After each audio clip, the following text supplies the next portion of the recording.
Live. Everywhere. On netrootsradio.com.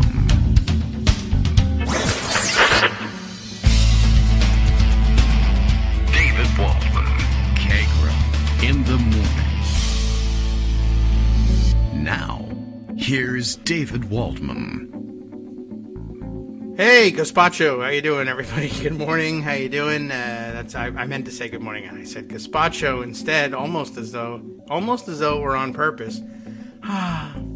We live in the worst possible timeline, of course, and we'll be covering all of it today. My mentions still blowing up from something I tweeted offhandedly yesterday, so. Make sure you use that KITM hashtag if you have any hope of my seeing your comments today, because boy, things are exploding. I'll catch you up on what's going on, and we'll catch you up on, well, you already know about Gazpacho, I'm sure of it by now, but we can explain some of what's behind it. I mean, I can't explain how it is unless it's just a joke, how she confuses Gestapo with Gazpacho, but that's neither here nor there. Why does she want to invoke the Gazpacho police at all? In case you missed it, you might have missed this story. We can get to the bottom of that. But for now, we can only get to the bottom of this. The Kagro in the Morning radio show is live now. Kagro X informs us that the fake Gazpacho police have all been arrested by the very real Guacestapo. That's right, they'll take you to Guantanamo when you're all done. So all is well and peace is restored in Joe Biden's America. That's true. The toilets are working again. That's good news as well. I wish I could find my biggest regret in the whole world, basically, is that I didn't bookmark or otherwise save that one guy's brilliant song. It wasn't a song parody, but the song that he sang about when Trump started to get upset about the flow of water and that the showers don't work, but in particular, people had to flush the toilet 10, 15 times now in order to make them work. And we have no reason to believe that he was experiencing that problem. After all, why? Well, because a new book has been published. And when a new book is published by a White House reporter, specifically, that is when we find out about crimes that Donald Trump committed while President of the United States. Not while he's committing them, so we can do something about it, because we won't do anything about it. Call the cops. What do they care? Call the Department of Justice. Well, we'll ponder it for 16 years, and the statute of limitations will pass us by. Whatever. But, hey, anyway, what can you do? This I'm speaking of is, of course, Maggie Haberman's book, and she has, so her big reveal today is that, remember when you were hearing, like just yesterday, about how much effort Trump was putting into destroying White House documents in contravention to, in violation of, the Presidential Records Act? We had heard before that he tore papers up. We had heard before that he chewed papers up. And then, of course, we learned that he absconded to Pervalago with 15 boxes of documents and other things that should have been turned over to the National Archives. Yesterday's reporting also included the news that at least some classified material was among the items recovered from Pervalago. By the way, are they still crawling with Chinese spies down there or no? I'm not really sure. And so now I'm curious where he kept the boxes, what was in them. I'm sure we'll learn all of that in due time. Someone will write a book in 6-7 years, and we'll find out about who saw what in the boxes of classified material. But okay, at any rate, the new story, which is an old story, but we're only finding out now because Maggie Haberman published her book, is that the White House staff also, I guess, kept informing her that the toilets were constantly being clogged by Donald Trump tearing up documents and trying to flush them down the toilet.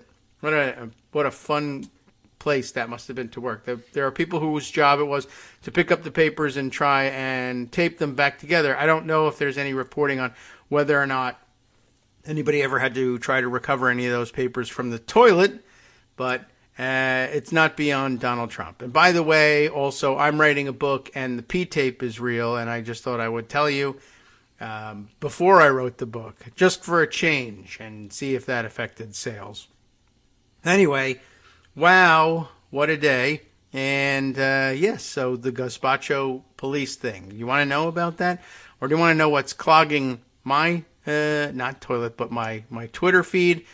Yesterday was all a buzz about the new article, I guess, published in wherever the hell it was. I don't even remember who published it. Oh, yes, right, The Atlantic. That's their specialty. And Yasha Monk, maybe? Is that his name? Yasha, M-O-U-N-K. I don't know, Yasha Monk. It doesn't matter. But he got, I don't know. He was excoriated and celebrated all over the internet yesterday for writing the latest, hey, COVID should really be over and we should all go back to normal article. And I don't know. Who knows? I didn't read it. Maybe people who read it thought there was more to it than what he was promoting about it on the interwebs and Twitter. But I think I guessed that I got to the bottom of the whole thing as he was saying, all right, his big tweet, he had a tweet thread explaining himself, and I thought the one that really explained it was maybe the second or third in his tweet thread, in which he says, look, it's time to end our pandemic purgatory. We should, and he has a bulleted list of items, we should lift all remaining restrictions on everyday activities. I don't know about all of that, but whatever, that's what he wants.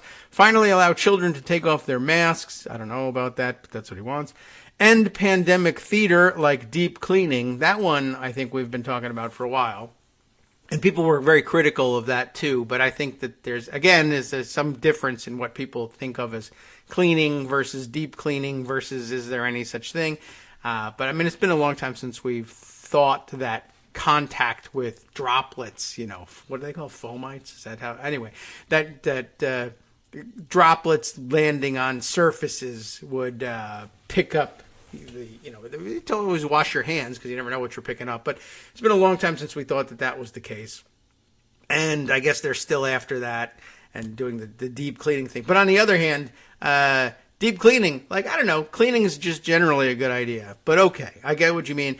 Then there was the last one, which I think was the one that revealed what was going on, at least with Yasha Monk, which was resume play dates and dinner parties without guilt. And I think the without guilt thing is the key part here, is he's tired of being lectured by others, not as intellectual and super smart, and tired of COVID as he is, that they're not comfortable and they're not ready, or that they are protecting someone who's immunocompromised, or just people in general who are immunocompromised, or they're just not up for it yet, or they don't like getting colds, or Omicron, Omicron is mild.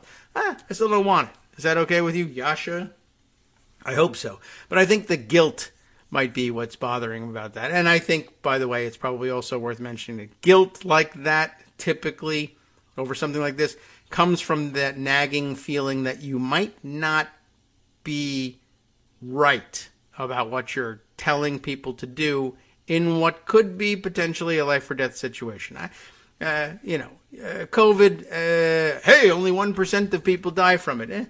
All right, so I wouldn't necessarily call it, I don't know if the life or death situation really applies here, but clearly death certainly does apply. And it's a thing with him, and he's tired of feeling guilty about telling people that he's tired of hearing about hundreds of thousands of people dying. So, I don't know, a little weird, and that took off, and that thing is still clogging. It's clogging my Twitter feed like a White House toilet. It's unbelievable, and people are retweeting it and liking it like crazy. And, if you have the nagging feeling that you might be giving someone the wrong advice about a disease that could kill them or someone like that, then, back off or keep it to yourself. But apparently he's been out about this for a long time. Someone else provided me one of his earlier pieces and tweets about it all the way back in May of last year, May 14th, 2021. He was tweeting, "Are you fully vaccinated? Take off that mask. Stop playing hygiene theater. And don't feel bad about it for one moment." So not only is he trying to get everybody to declare the pandemic over, the guilt about doing that is a big, big item on his list of daily worries, I guess. By the way, back in May 14th, 2021, not that many people fully vaccinated at that point. I think it was about 40% of the country was fully vaccinated in May. And by the way, the great advice of everybody, stop playing hygiene theater and take off the masks and declare it all over. 45 million more people in the United States reported catching COVID-19 since he told them to do that, and 330,000 of them have died. What changed between when Yasha Monk decided everyone should take their masks off and now? It's a couple of little things that you know as Delta and Omicron. Oops, I guess that was the wrong call, Yasha. The virus may have its own plans, but as long as you don't feel guilt, I guess that's what it's all about. Is he wants you to absolve him. We could just tell him, Yasha, nobody cares about what you have to say. That might also work to get rid of the guilt. I don't know. He should stop with everybody should stop with the you need to and just do what you want. That's his argument at bottom, by the way, is he also is saying, we've been doing all this to protect the willingly unvaccinated. Well, screw them. If you're vaccinated and covered, do what you want. I'll take a modified version of that. But I feel less guilty than he does. All right, Greg is here. I feel badly about having gazpachoed all over the segment so far, so I'm going to turn things over. Well, that's because the gazpacho police weren't available to, break down your door and warm up your soup. That's right. The roads to my house cool were down your blocked. soup, as the case may be. Right. Blocked by Canadian truckers. Canadian gazpacho tankers are in the way. Which, of course, has been pointed out in Twitter, it really doesn't make any sense because in terms of Canada, that the whole Canadian U.S. border should have been handled by the Treaty of Vichy-Soise. Well, all the soup jokes are coming out today. They're great, soup Nazis, this is your time. Oh, my gosh, I don't know. I've run out of terminology for it. My thoughts went the other direction and trying to find other words that you could mess up with gazpacho in it, like getting caught in the rain and I can't find my gazpacho, those sorts of things. But I don't think they're quite as funny as that. And lots of rumors that she, quote unquote, did this on purpose so that we would all pass like around Pee her Wee video. Herman. Yeah.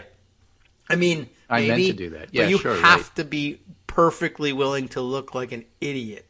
Well, if somebody else did that, you could say so. But in terms of her, no, she's really that stupid. It is pretty amazing. And to get through that far in life and not, have ever distinguished between gazpacho and the Gestapo is kind of amazing. Well, as people have pointed out, her time touring the Holocaust Museum really paid off.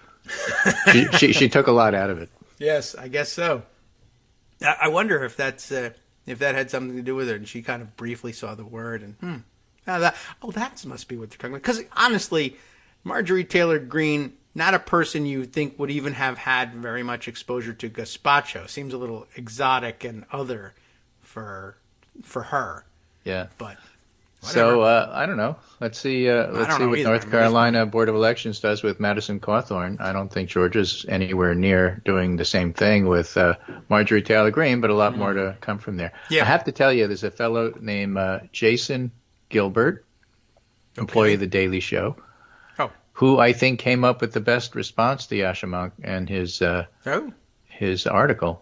Excellent. Jason Gilbert wrote, "New from me in the Atlantic. I know I've said this every 2 months since June 2020, but it's time to declare the pandemic over." He does have a habit of saying. Author history. The pandemic is over, June 1st, 2020. It's time to admit the pandemic is over, 10/17/2020. Take your mask off. The pandemic is over, January 7th, 2021. The pandemic, it's over today. Yes. Look, I mean, here's why it is so difficult. Why it is. Okay. It is so difficult. Yes. Because most of this discussion is really about school mask mandates. And it's really a secondary thing for the capitalists out there who worry that somehow or other, if intellectuals like Yasha Monk don't in the Atlantic declare the pandemic is over, that office workers won't come back to work. Yes, all right. As if we all declare the pandemic is over, office workers will turn around and come back to work. Okay. So the separation here between race, class, and so many other things is just so apparent. We've been talking since the beginning about how, for example, in South Texas, the Hispanic Latino population decided they can't stay home. They need to go to work every day, regardless of the pandemic. Yes. And they're going to vote for people who let them. And that's one of the reasons why Democrats didn't do as well as we wanted to. That was the theory. In 2020. And throughout, so-called essential workers, which some people think is the same thing as saying, okay, you're the fodder that you have to go to work so that I could stay in my country house. Yeah. Didn't have this option.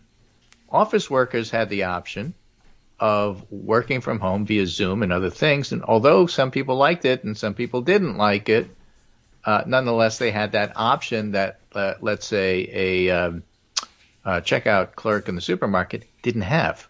Can't do that job from home by Zoom. I'm thinking about how you might. The Internet of Things can do a lot. But, yeah, that one, I don't know. That seems difficult. Bus drivers quit because you're working, you're not working, school's closed, school's open, it's terrible. You have to work with a bunch of infected or potentially infected kids. They don't pay you anything. I think I'd rather work for Amazon. I mean, these things are all real, and racing class comes into it a whole lot. There's a really interesting story, I think, today in the New York Times about looking at the Massachusetts decisions now. School districts must make an important decision, mask or not. With the end of many statewide mask mandates, it's up to local districts, and communities anticipate political fights. And they point out that Newton, Massachusetts, not to be mistaken with Newtown, Connecticut, Newton, Massachusetts, and Boston, about 10 miles apart, give an idea of how two politically liberal and cautious districts are approaching the choice and how and why they may come to different decisions. And it'll involve science, politics, race, and class, as well as a swell of emotions. All of those things. Okay. Right. So they write, Ashish Jha, by the way, lives in Newton, so he's part of the advisory board. So you have the Ivy League angle there. With a district that's 61% white and 14% of students qualify for free or reduced price lunch. Let's just say Boston is not like that. Okay. Vaccinations are much higher in Newton than they are in Boston, so that goes into the decision. Sure. Right? And Newton's considering dropping the mandate, and Boston's considering not dropping the mandate. Well, you get to do that. Exactly. So, as a matter of fact, people in Boston are considering when to go online. In Newton, one of the most prominent voices in the masking debate says the Times is Ashish Jha, dean of the Brown University School of Public Health and a parent to students in the district. He serves on the district's medical advisory group and has become an outspoken advocate for unmasking children as Omicron recedes. He doesn't believe his own children have been seriously harmed from masking, doesn't believe the pandemic is over, but he wants to unmask soon, in part to offer some normalcy, given he thinks future coronavirus surges are likely to require masking again. And basically, he and people like Bob Wachter in San Francisco, who's an internist, are basically saying you have to back off when you can, because there's going to come a time where you're simply going to have to do it again.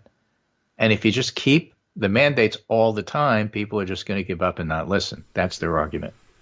Yeah. Another part of it is that here in many left-leaning regions, says the Times, virus safety plans have been painstakingly negotiated between teachers' unions and districts, and they may be complex to roll back. Yes. Now, I've been involved with pandemic planning with city, school, law enforcement, all at the same table. Yes. It's really anti-pandemic planning, but go on. Yeah. Yeah. But the point there is it's difficult. It takes a long time. And let's say you meet for weeks or months and then finally write up a plan. And then the next week is, okay, we're going to throw out the plan and do everything different. It's very difficult to do. Yeah. Difficult right? to get people to keep working. Part of this is looking at the whole mask thing from the point of view of the individual, which is understandable, and saying, I'm flexible. Why can't you, the school district, who is responsible for all sorts of kids, including immunocompetent and including parents who just don't care and including kids who basically get all their meals here. I can be flexible. My family's vaccinated. I got everything in line. Why can't you, the school district, be flexible? And I'm saying it's simply not the same thing. It's just not the same thing. Yeah. So I wrote this morning, there's a thing or two about mask mandates. They're predicated on thinking, number one, masks help to decrease spread. Now, how much does it matter for the purposes of a mandate so long as it does? Yeah, a little bit. It's certainly worth questioning how much. I mean, N95s work better than surgical masks. Surgical masks work better than cloth masks. There's questions about how well cloth masks work, but they do some. Mm-hmm. Kids don't always keep them on. And yet, the data says that when you compare districts that mask to districts that don't, the districts that mask do a little bit better. And yet, that was with Delta and before, and we don't have a lot of Omicron stuff. So you can step back and say, here's what we know and here's what we don't know. We know that Omicron and all the other coronavirus COVID stuff, it's airborne, hence the hygiene theater and the fomites you were talking about. Right. Okay, it's airborne. We know that at least with Delta, the masks helped, even if they were cloth, even though we know that N95s are better. So you could say, okay, do N95s and give them out. Yeah. We don't have all the data. People are requesting on Omicron because it's too early. We just don't have it yet. But it's reasonable to infer that since it's airborne and since the masks help with other things, it may well help this. The people who don't want a mask say, well, you don't have the data to show that it helps. And the people who want the mask are saying, well, you don't have the data to show that it doesn't help. Yes. But So the assumption is that masks help to decrease spread, and that's probably right. How much remains to be seen. The point number two is we still have virus in the community. Just because it's receding doesn't mean it's gone. Less doesn't mean none. And the virus really doesn't care if you disagree with that point. So, it's the fact that it's still around means you're taking a risk. That's okay, but people's individual risk isn't the same thing as community risk. And people who go to the school boards and argue about it are strictly looking at it from individual risk. And the school board is trying to look at it from community risk, and that's one of the reasons why everybody talks past each other. Yeah, that's true. I mean, these are just things to keep in mind when you have these discussions online and with other people. Number three is the American Academy of Pediatrics and the CDC agrees with the keep the masks on for now, but that's going to change as politics and other things come in. And politicians don't agree, and generally they get to make the decision, and that's how our system works. And that doesn't make public health wrong, but it does mean that in our system, politicians get to decide. The governor decides. Okay. That's why they're governors. They govern. Yep. Right? And the fifth thing is timing matters. So people like Yasha Monk, if you're right now, you weren't right last year when you said the same thing. Don't pat yourself on the back and say, I know. Here's my track record. People like Emily Oster and some of the other relatively famous docs who keep saying it's over have been saying the same thing. That guy from The Daily Show is right. They've been saying the same thing since October 2020. Mm-hmm. Yeah. And so eventually truth will catch up with you, but that doesn't mean you have fabulous insight and we should pay attention to what you're saying. No, there's a thing that people say about something about stopped clocks, essentially, or blind squirrels, for that matter. I guess if you keep saying the same thing, it's possible in some alternate universe, perhaps, that facts will end up matching up once in a while with what you've been saying, if you never change. Right. And despite all of the above, despite this, we're still in a better place than we were. There's no question about that. What we don't know is what comes next. And so, my suggestion is to go with the flow and see what happens. I mean, I'm all right with relaxing things. Yeah. But 2 points here, one by Dave Lenhart and one by Matt Glassman. Okay. David Lenhart said, there's an important caveat to all of this. If another big COVID wave comes, and it may, the argument for a temporary return to masking will become stronger. When hospitals are overwhelmed, even small differences in caseloads can save lives. So different moments call for different policies. That's basically why Yasha Monk is wrong. Oh, my God. Yeah. All right. And number two, from Matt Glassman, who's a political scientist, a former politician, staffer. Here's a simple guideline. don't trust elected officials to give you good substantive expert information, and don't trust substantive experts to make policy decisions that balance competing values or stakeholder interests. And don't trust randos on the internet to do either. Mm-hmm. I mean, that covers a lot of people not to trust, but... Yes, but he's absolutely right about all of that. I mean, that's why the politicians ultimately will decide. They're trying to balance the competing values and stakeholder interests. That's what the school boards are trying to do. Mm-hmm. And that's completely different than the angry parent who said, my child, right? My child stutters now, and he didn't before I had to put this mask on, so obviously the mask is responsible. Yes, clearly. Right. People Cause do and that. effect, somewhat being mixed up there. Well, maybe they weren't listening in science class. Well, yeah, people are odd about this stuff. I don't really know why. I mean, I don't know. I don't know why anybody is writing about it so consistently at all, unless they are either policymakers or epidemiologists. And what's odd is how much of the discussion space is, in fact, ends up being occupied by the randos on the internet, some of whom write for The Atlantic. Well, there's more of them. Yeah, I guess that's it. Maybe that's just all there is to it. There's just larger numbers. We have to divide it up, normalize the numbers, and see how many randos per 100,000 randos are speaking about this on the internet versus the doctors. Right. And I don't want to spend a lot of time on it, but Andy Slavin had a great, rather long thing about how Denmark has effectively declared COVID over, but the U.S. simply isn't Denmark. Yeah. You can spend time on it on the other side if you are interested. But just a couple of things. Not the all right. whole thing. Sure. Okay. Yeah. No, I've seen a lot of people talking about Denmark because, they seem to be relaxing their restrictions, and there's lots of good reason for them to do that. However, before the break, I will note that the Queen of Denmark now has COVID, so I don't know. Hi, I'm Scott Anderson, the guy that writes the daily summary for this show, Kagro in the Morning. Thank you to everyone that supports this show.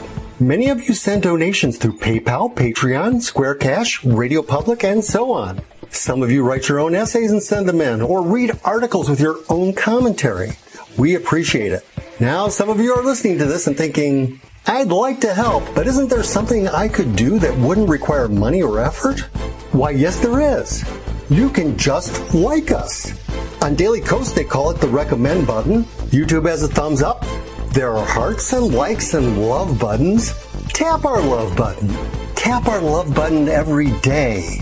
Share our shows and summaries on Facebook and Twitter, YouTube and iTunes, Stitcher and Amazon. Most of these places allow you to write a review, so a sentence or two would be great. Recommend us to social media, or tell your friends to listen to the show. You aren't just helping us, you're helping them find their new favorite thing to listen to. You could change the world. So thank you in advance from me and everybody else in the world.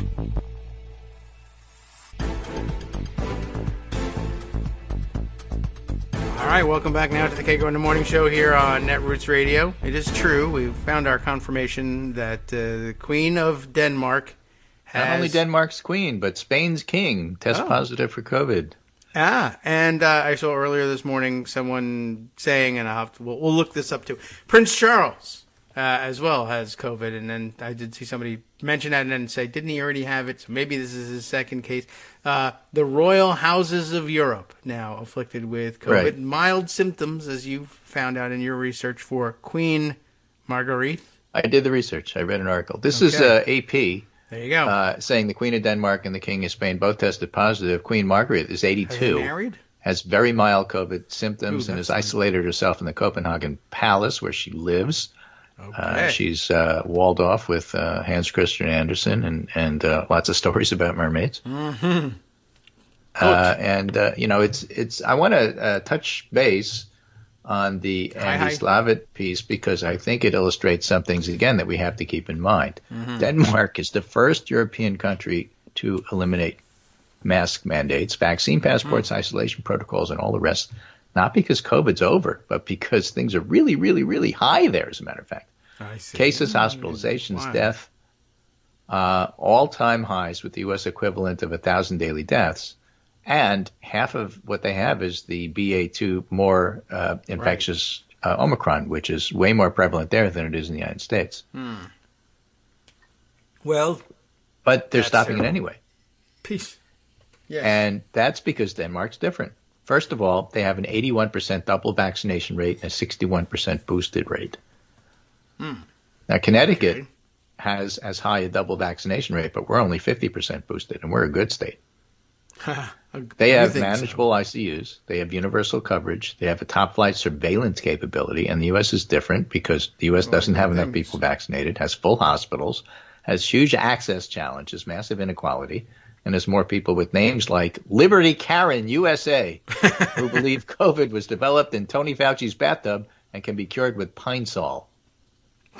It can't?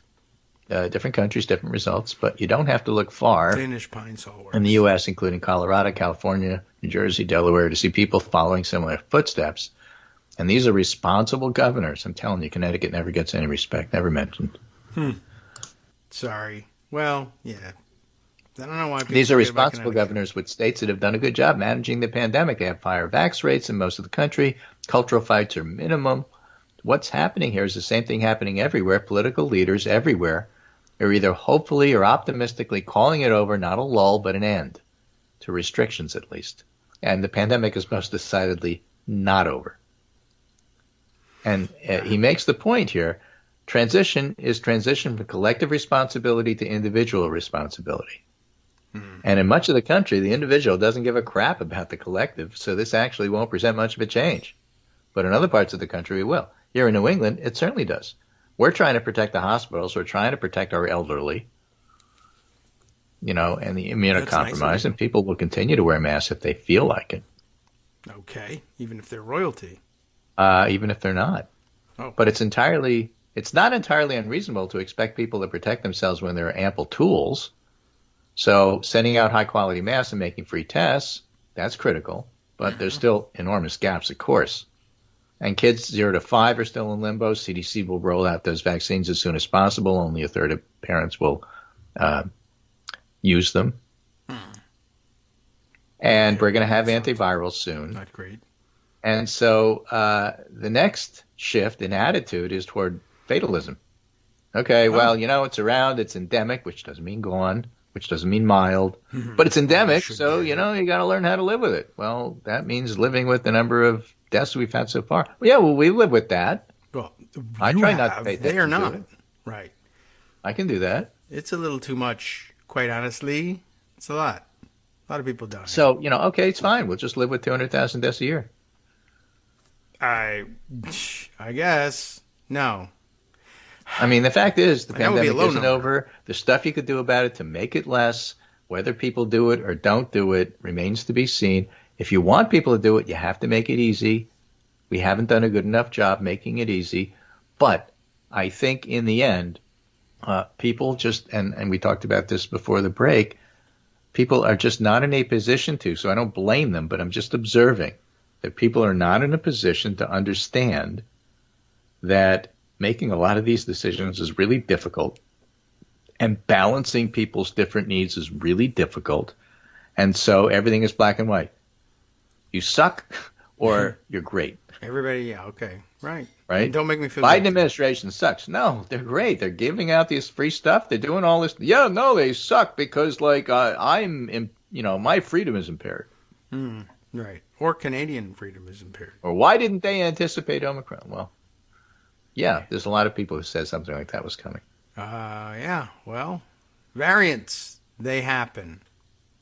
And with some regularity, as it turns out, but... Right. Washington Post's angle is abrupt end to mask mandates reflects a shifting political landscape as electoral warning signs flash for Democrats and the public yearns for normalcy.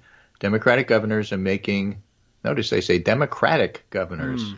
This Democrat governor stuff is creeping in everywhere. It's really annoying. Democratic governors are making moves without waiting for the Biden administration to go there first. But that's... And that's all true. And that's based on the fact that everybody knows the numbers are dropping. Okay. So what's the complaint again? The public health people are saying, well, not so fast. The feeling that many people are over this, and we should just say COVID's endemic and be done with it, has certainly gathered steam. But we have to remember, even when we say endemic, that doesn't mean end. It means ideally COVID spreading at a level where it's not impacting daily life, and we are not there. And so this was partly in response to the Yasha Monk article, but some of the conservatives are saying, oh, well, you liberals are saying, what do you mean we're closed? We're not closed. That's what you're saying. Oh, yeah? Well, get on the subway or get on the train in Chicago and see how empty it is. Well, that's because office workers aren't coming to work. Yeah, I don't. And that's not because the government told them not to. You know, the fact is that we have seen an incredible shift in employment. Yeah. And that doesn't necessarily mean it all goes away real quick. That's true. I did see somebody commenting last night that, you know, if you open back up and everybody agrees to go, people are going to very quickly remember, I don't know, the last 2 years, I've had a 10-second commute from roll out of bed to go to the laptop at the table, and now it's back to an hour or two in traffic each way. I don't know if I want to do it. Right. Here's my Robert Wagner quote. There's tools that should be used thoughtfully, in part because if you don't use them thoughtfully, people won't begin to follow them and not listen next time you say it's time to get serious again. So he's one of those, well, relax it because basically you sort of have to. And then, tune it up again when you have to. Okay. Representative Sean Maloney, who chairs the Democratic Congressional Campaign Committee, commended the recent moves to roll back mask mandates. He said he's advising Democratic lawmakers to emphasize the party's been the responsible one battling the pandemic, but Democrats should avoid being preachy. The frustrations are real, shouldn't be taken lightly, but the key is the risks are now lower. Again, that's all true.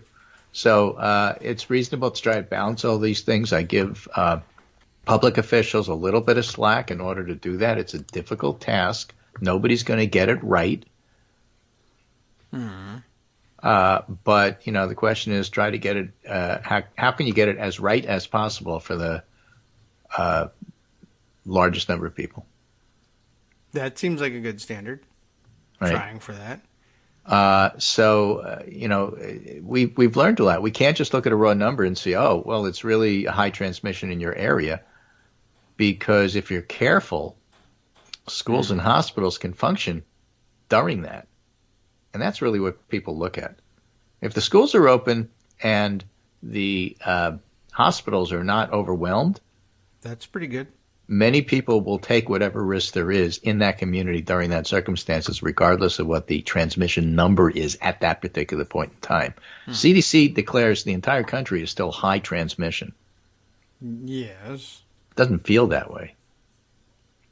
Oh. It feels a lot better now than it did a month ago. Oh, yes, that's true. And the designation hadn't changed. So maybe there's something wrong with the designation. That could be. I mean, it may have been that the designations. I mean, I will say Omicron struck so fast, so hard that the designations, the old categories sort of seemed irrelevant. Right, exactly. So maybe they need to be revised. Yeah, I mean, we're way down. During a surge, everybody agrees this is what you have to do. Outside of a surge, that's what we're talking about here. Yeah. And we are now getting to the point where we're outside of a surge, but it hasn't gone down completely. So what do you do there? Yeah. And these are going to be difficult decisions that people just have to be very clear about. Here's what I'm doing and here's why I'm doing it. And people have to understand that if things change, we will change. Yeah.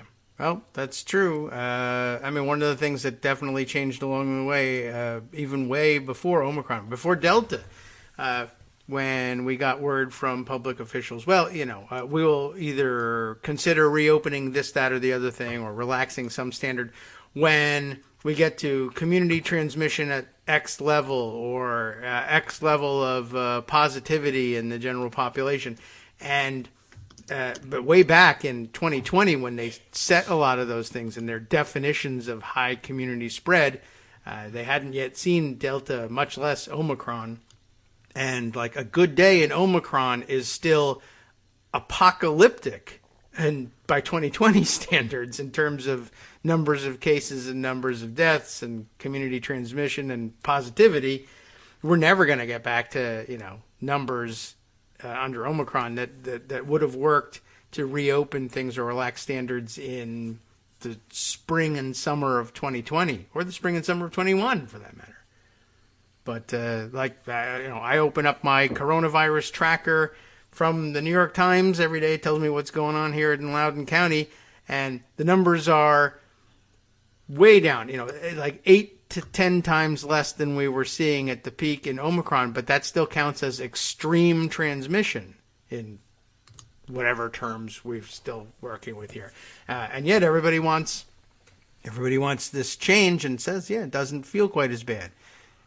So I don't know. They're working on it, and but they're still working with old definitions. I just happened to see this thing from Fairfax County Schools saying they will go to optional masking, they announced, when the county reaches moderate transmission and remains there for 7 consecutive days. But I guess the question remains, does moderate transmission today mean what it did when we started coming up with these terms? Yeah, probably not. And that's what I mean about people aren't flexible. Right. Government isn't flexible. That's organizations aren't flexible. We know that. But people adjusting to those government organizations, they're not too flexible either. No, right. It's changed. Oh, you stupid government, you can't get anything right. Well, yeah, it's a little bit more complicated than that. Yeah, well, okay. I vote on simple, so you're out. Oh, well, that's true, right? The My Little Pony and Simple are my guide stars. That's what I'm saying. Right. You are correct, then. What else might you be correct coronavirus vaccines for young kids could be approved next week. Good for you. I mean... And then changing the subject a little bit, going to talk a little bit more about the Canadian truckers. It could spread to the U.S. They're talking about doing it at the Super Bowl. That'd be interesting. Yeah, I think they should definitely block the Super Bowl. It'll make them real popular. Yeah, just as popular as they are in Ottawa right now, all 100 of them. They should try that. They are also threatening, apparently, they think, security officials say, well, maybe they might arrive at the right/wrong time in Washington, D.C. to mess with traffic during the State of the Union address, which is a short drive. And no, by the way, not a lot of people commuting in for the speech either. The president goes, and I'm pretty sure that they can move him from the White House to the Capitol. And if they can't and there's a truck in the way, I think you lose your truck. So this is from Daniel Dale, fact check, debunking false claims about the Canadian Convoy protests. Oh, good. Let's do that. We know Daniel Dale. He's good. Mm-hmm. The protests involve a minority of Canada's truck drivers, some far-right activists, and a variety of other citizens. The demonstrations began late January as a freedom convoy of trucks and other vehicles, then turned into an ongoing demonstration in the Canadian capital of Ottawa, whose mayor declared a state of emergency on Sunday. It's also sparked protests elsewhere and inspired plans for a similar convoy in the U.S. They've been touted on right-wing U.S. television. Fox and others have cheered them on. Donald Trump has weighed in with a statement praising the protesters and denouncing Trudeau. His relationship with foreign leaders is interesting.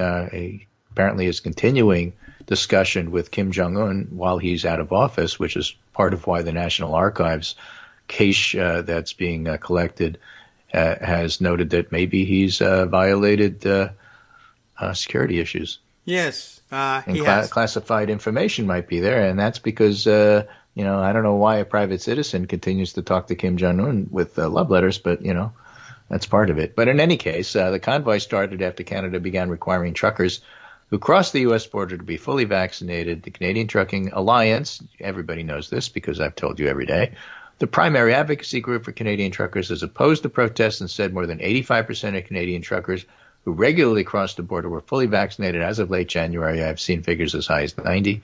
Organizers claimed in late January the convoy had grown to tens of thousands and 50,000 people. But facts first. So on Facebook. Hundreds. There's anything close to 50,000 even at its peak. Mm-hmm. Such a number of trucks would have taken up hundreds of miles more road space than this protest.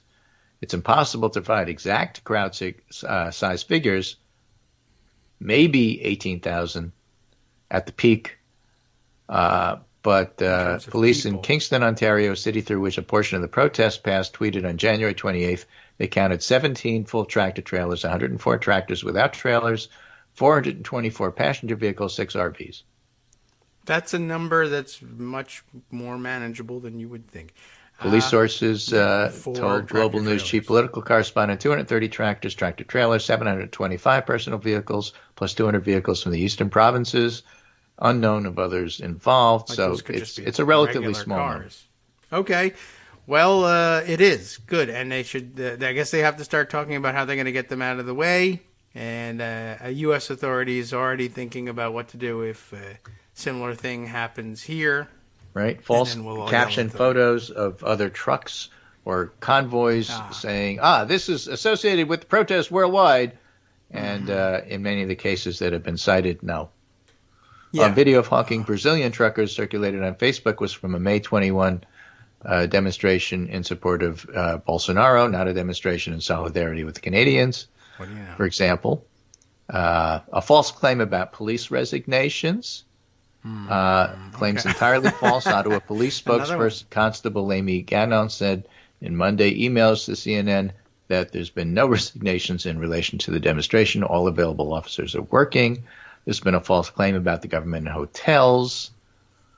Some Ottawa hotels have been instructed by the city feds not to give out rooms to the protesters. That turns out not to be true.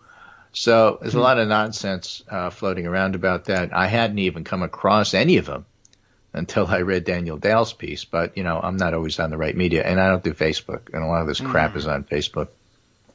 Right. Yep. Well, okay. Luckily, we have Daniel Dale to read them for us. And so what is happening, though, there is a blockade of the U.S.-Canadian border crossing at the Detroit area. That bridge. And the Detroit Free Press writes GM cancels shifts at one car plant, works to keep another going amid the bridge protest. That's the Ambassador Bridge. Mm-hmm. And there's day 3 of the protest there. A spokesman confirmed the cancellations due to a parts shortage related to the protest and the traffic blockage. They better so be parts if it's going to start hurting business, big business, not just small business, which it's already doing, we'll see how this goes. Right. But again, everybody needs to keep in mind this is being modeled as how do we do this in the U.S. by the fascists. Yes, and a good thing to give them to work with in terms of data is, as I said yesterday, auto workers who find themselves with more time on their hands should feel free to give the numbers crunchers there some input on how well it's going to work in the United States. So here's semi-related. Not the same thing, but all right. New report in Religion News. New report details the influence of Christian nationalism on the insurrection. Yes. Christian nationalism was used to bolster, justify, and intensify the January 6th attack on the Capitol, says Amanda Tyler, head of the Baptist Joint Committee for Religious Liberty. A team of scholars, faith leaders, and advocates unveiled an exhaustive new report yesterday. I'm exhausted. That documents in painstaking detail the role Christian nationalism played in the January 6th attack on the U.S. Capitol. Yes. And calling it an unsettling preview of things to come. The organization touted the report as the most comprehensive account to date of Christian nationalism and its role in the January 6th insurrection, compiled using video statements and images from the attack and its precursor events. It's the Religious January 6th Committee. Oh. Go good for them. The report, written chiefly by Andrew Seidel, an author and director strategic response at the Freedom from Religion Foundation, details Christian nationalist rhetoric and symbols that cropped up at events that preceded the insurrection, such as the Million MAGA March, Jericho marches. Christian nationalist symbols and references were ubiquitous, as well as the insurrection itself. Flags with superimposed American flags over Christian symbols, appeal to heaven banners, prayers recited by members of the extremist group, Proud Boys shortly before the attack, and openly militant rhetoric that conflated religion and violence. Yes. Right. God is on Trump's side. God is not on the Democrat side, et cetera, et cetera, et cetera. Well, if we just monitor their madrasas, I'm sure we'll be fine. The more than 60-page study also features a series of reflections from scholars such as Andrew Whitehead, an associate sociology professor at Indiana University, and co-author with Samuel Perry, one of my favorite people to follow on Twitter, Samuel Perry, of Taking America Back for God, Christian Nationalism in the United States. Okay.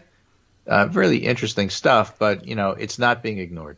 No, and I've heard similar studies, and I don't know whether somewhere in the credits he may also be acknowledged there. But Peter Manso, part of a very, a big similar project in conjunction with, as I recall, the Smithsonian Institution. Right. And, documenting much of the same stuff. But Manso has been saying as much for a long time and conducted a lot of the same research and study. And, I wouldn't be surprised if his work is part of this. Right.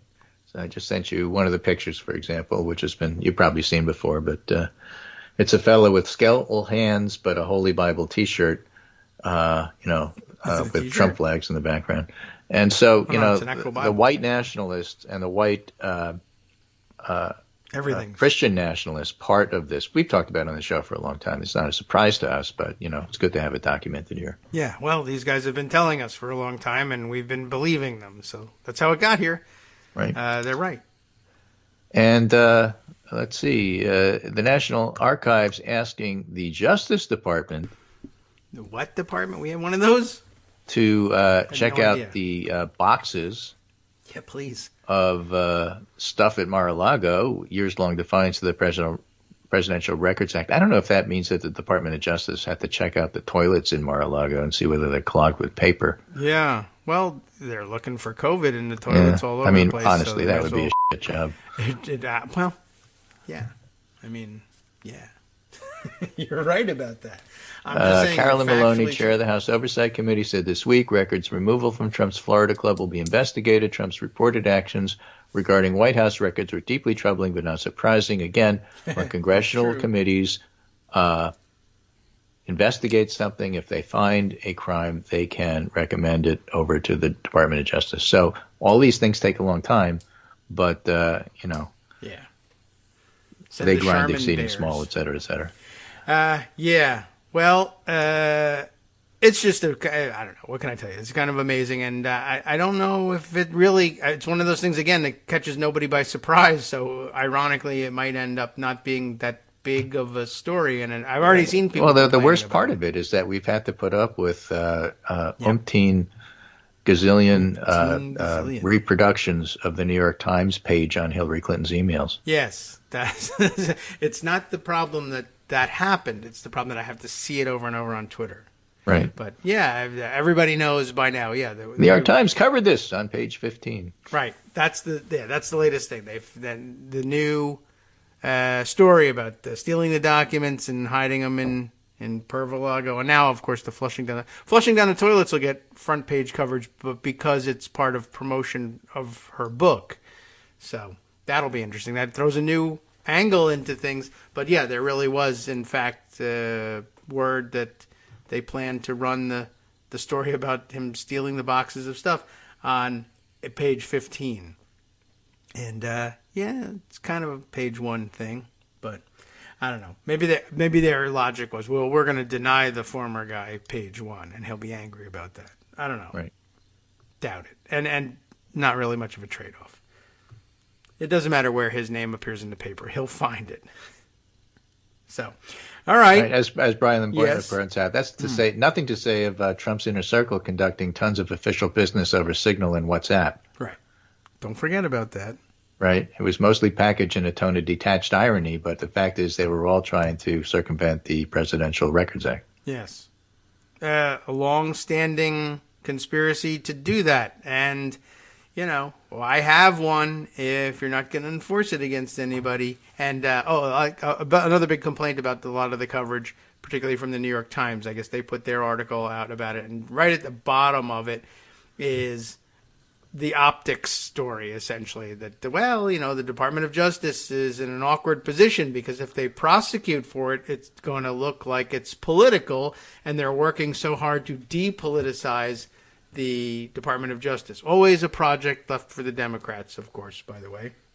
Depoliticizing the U.S. attorneys left on Obama's lap, and now depoliticizing Main Justice, as they call it, left for Biden to take care of because of how badly perverted it was in the previous Republican administration. But that's always the job. Clean up the deficit, clean up the politicization, and sit on your hands when it comes to prosecuting the former administration, because that's just not done. But beware of the next election campaign, in which, of course, they'll be playing songs and chanting, "Lock him, her, you, they up." So last piece before I go. Yes. Slightly different topic. This is from the Bulwark. Talking about the role of racial resentment in our politics. It's a pretty analytic view, and notes that the gap between Democrats and Republicans has grown tremendously. We knew this, But it's not because the Republicans' racial resentment has gone up. It's because Democrats' feelings and perceptions about racial resentment has gone down. Oh, well, good job. So given all this, they write, the present moment becomes a bit clearer, knowing that we have only a couple of minutes before the next break. Yeah. The manufactured political outrage over critical race theory 1619 project, Biden's Supreme Court pick, and trumped-up tales of voter fraud occurring in communities of color intentionally exacerbates the sense of racial division in the public in the name of political expedience. It feeds media narratives and electoral strategies that capitalize on white grievance on the left. The partisan racial resentment disparity signals how race-centric appeals can mobilize a multiracial electorate. It's not an accident that Jim Crow 2.0 was used by some to characterize the need for voting rights. And on the right, the racial resentment shows how white ethno-nationalist appeals can be veiled by colorblind conservatism. Dog-whistling rhetoric that accompanied the Southern strategy, for example. The effect is Americans sense racial tensions are running high and that half the country lives on a different planet. It bogs down long overdue and critically important political debates with disingenuous and superficial takes on race that distract from the systemic reforms that two-thirds of Americans want.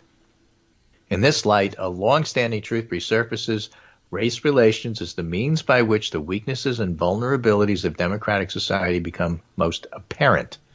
It's the dominant factor influencing who benefits, who's harmed, which inequities result from government action or inaction. We can't have real conversations about the future of the country if we do not wrestle with how much of our positions on these things are shaped by our views on race.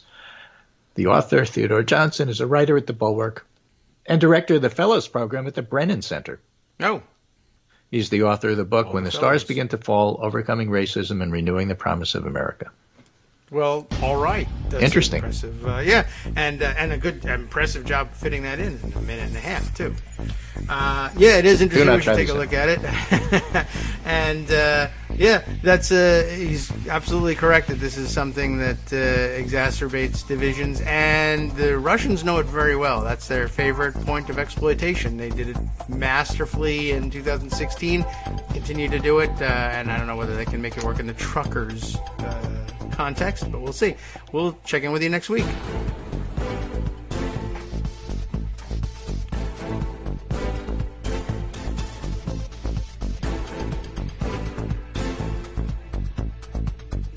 All right, welcome back, everybody, to the Kagro in the Morning Show here on Netroots Radio. Greg making a quick exit there. Just having a little chit-chat. Things are going well up in Connecticut, and he wanted to let me know what was news. And, of course, the everything's on the up and up, and we're just discussing what other things we wanted to cram into today's show. Didn't you think he did a great job making that article fit in the minute and a half that he realized he had? And didn't I do a good job not saying anything so that he could do that? We're fantastic, I'm telling you. This is like at least a $200 million Spotify program, if you ask me. But I'm not the one you need to ask. You need to ask the people with the hundreds of millions of dollars. And I think you should do it. I encourage you to go ahead and do it. All right, let's see. What other things do I want to add to? I think today's show has been part of a complete breakfast. It's been fantastic. There's really no other stories to cover. Or at least I don't know what they are, if there are. Because whatever change they made these days in either Twitter or Pocket, Pocket now displays all. This goes back and forth. Every once in a while they do something. They tweak something somewhere to make things better. And it ends up making every tweet that I store in Pocket show up as an error message, essentially, that says JavaScript is not available. And this has happened 100 times, and then they fix it and it goes back, and then you can once again put tweets in Pocket and they show up just fine, and then somebody tweaks something else and it goes back. So let's see. What did I store? I'll have to actually open each one. I don't have a preview of them. Okay, yeah, this was the news about Fairfax County Public Schools. We definitely mentioned that one. Let's see. Other things. Stand by while we take a quick look at the original tweets. Yes, right. Back to the top of the show. Why does Marjorie Trader Green think the gazpacho police are coming. And the reason is this. Usually when they are screaming about something like that, there's some sort of kernel of truth behind it.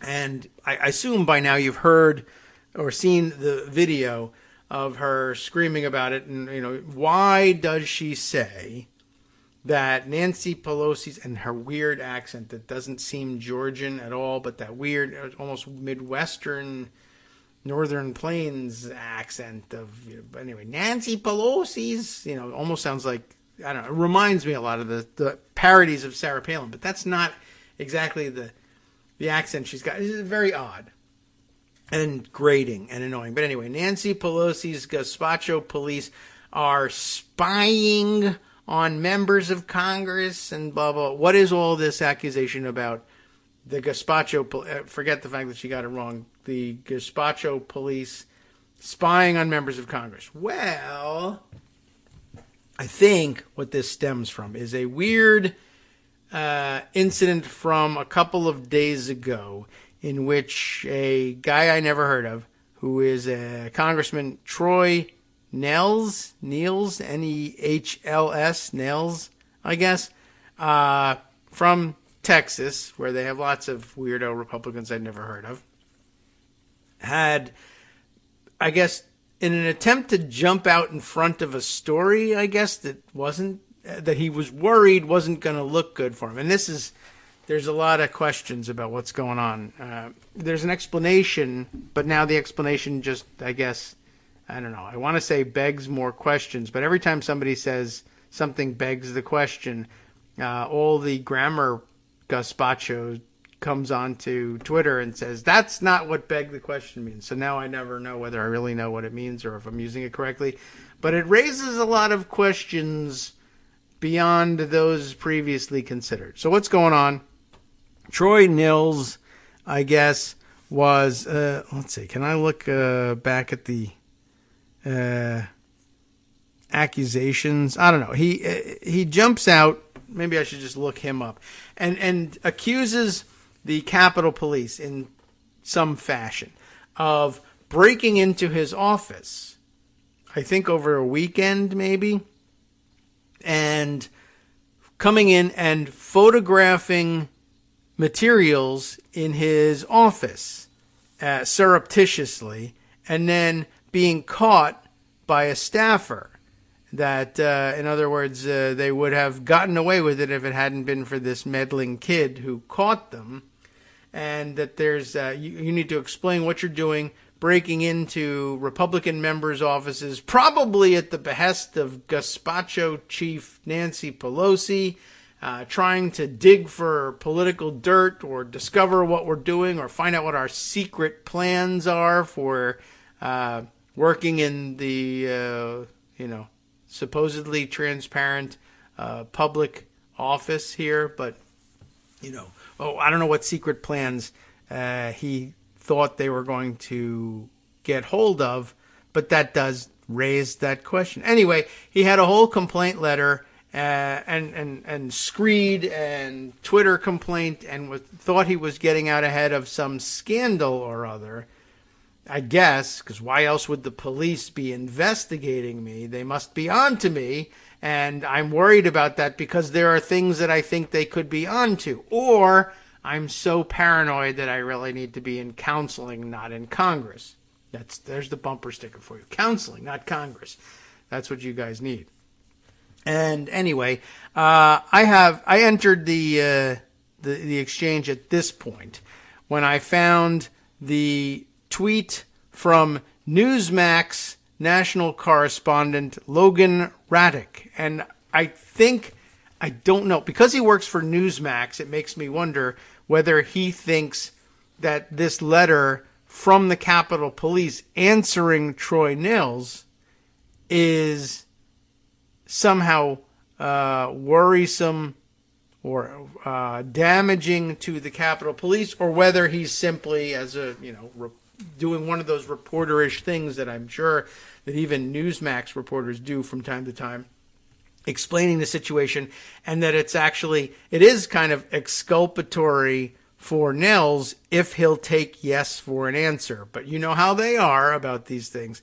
So here's his tweet, in which he says, Logan Raddick says, here's part of Capitol Police Chief Tom Manger's letter to Representative Troy Nils on January 31st.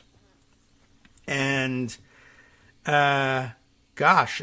follows that up, by the way, with a link to a release from Manger stating today, that was February 8th, that no case investigation was ever initiated or conducted into the representative or his staff, so calm down. Like I said, exculpatory for Nels, but it doesn't seem to matter to him. So here's the part of the letter that explains what was going on. It's dated January 31st. Dear Representative Nils, I have received your letter dated January 26th, 2022. As we discussed on January 21st, 2022, while on routine building patrol at 3:35 p.m. in the Longworth building on Saturday, the Longworth House Office building, okay? On a Saturday, again, Saturday, November 20th, 2021. This was a long time ago at this point. So while on patrol on a Saturday, Officer Kevin Diaz, not with a Z, but an S, D-I-A-S, Diaz, saw that the door to your office suite was wide open, which on a Saturday is kind of an unusual thing. Per our policies, he went inside to see if anyone was there. He announced his presence and entered the office. He did not see anyone inside, but he did see the words body armor on a whiteboard, along with a marking of an X on a rough map of the Rayburn building. That is one of the other major, one of the biggest of the House Office buildings. They're in Longworth, but there's a map of Rayburn, and there's an X, and the words body armor. So that's weird, right? Maybe not incriminating, but unusual. Concerned that this was possibly a threat, he took a photograph of it and contacted the command center. The matter was then referred to special agents in our Protective Services Bureau. The assigned agent spoke to your staff the following Monday and received a satisfactory explanation for the writings on the whiteboard. The matter was then closed and no further action taken by the department. That's not bad. It's not incriminating of Nels. It's not particularly incriminating at all of the Capitol Police either. Not really sure what Newsmax was doing with it, but maybe they were just straight reporting issue resolved. Now, I don't know exactly what would be a good explanation for a whiteboard having a weird, map of the Rayburn House Office building. They're in Longworth. With an X on it and the words body armor on it. But I could make one up. I could imagine that it's something that maybe a local police department in his district in Texas wanted to pursue a federal grant for body armor, and they were reminding themselves that the body armor grant had to be worked on. And as for the map, it could be that they were being visited by constituents who might have been interested in either visiting another member from a nearby district whose office was in Rayburn, or they wanted to go to the Rayburn House Office building where a lot of the committee meeting rooms are, and perhaps observe a committee meeting in which Congressman Nels was participating, and this staffer drew them the map, and the X is the spot where they were supposed to go. I don't know.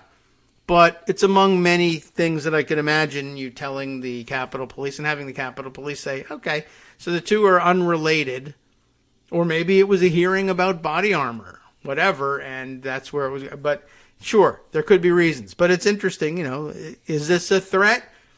I don't know. I guess I better check into it, because sometimes people threaten members of Congress, or sometimes members of Congress threaten other members of Congress.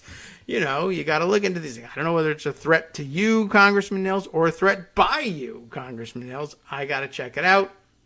You say it's nothing. We believe you. End of story. Except it's not end of story because they're still complaining about this. And it's that's from January 31st. And in early February, you have Nels screaming on Twitter about, preemptively about the gazpacho. He doesn't say gazpacho, but that's what they're referring to. The gazpacho Capitol Police breaking in and taking pictures of things and trying to somehow incriminate. And they just said, we found nothing incriminating and there's no further action we have to take. 10 days later, for some strange reason, Congressman Nels is sure that he's in trouble with the police and under investigation. And the police are like, no, we really don't have anything on you and have no intention of continuing to look for things. And then now videos with gazpacho. Okay.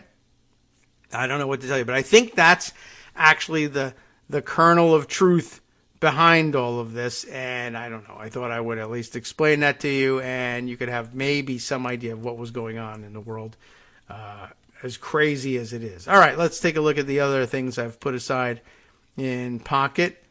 Yes. Oh, right. Here's the word that the yesterday's, initial story about Trump being suspected of improperly removing classified materials from the White House and taking them to Mar-a-Lago. This person refers to it by its other name, Mar-a-Lago, will run on page A15 in the New York Times. So, yeah. I don't know. Some incongruity there, of course. Let's see. Other stories that I had put aside for you. Oh, yes. I thought we might, while we were trying to dig for kernels of truth, I wondered whether HuffPost might be able to help us with the other outrage of the day for Republicans, which is that everybody knows the government is giving out free crack pipes in the name of racial equality. Now, why the white people have been hoarding all the crack pipes and Republicans are willing to say so, I am not sure. But it makes sense in their world where the gazpacho are coming. So, I don't know. We'll turn to Philip Lewis, writing for HuffPost, to try and untangle this briefly, I hope, and see where we get. Biden administration slaps down crack pipe funding after right-wing misinformation spree.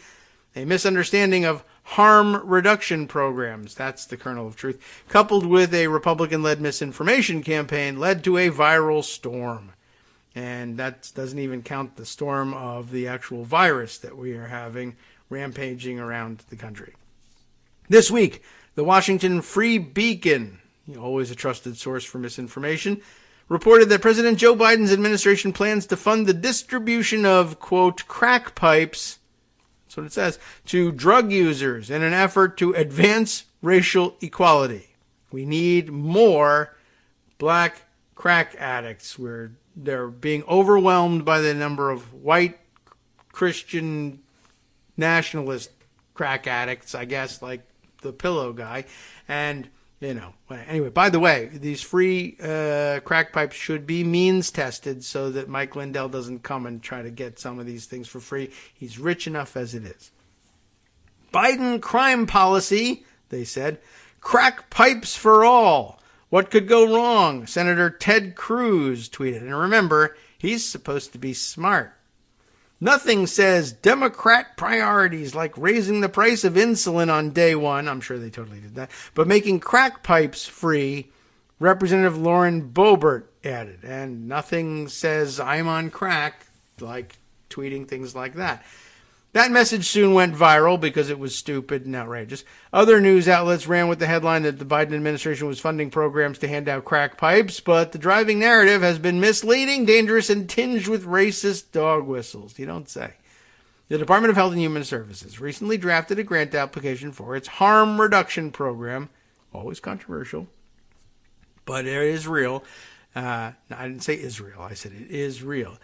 Which is part of an effort, not Israel, but the harm reduction program, part of an effort to reduce infections spread through drug use and other impacts of drug addiction. And these days we're scrutinizing the spread of infections very closely for many reasons.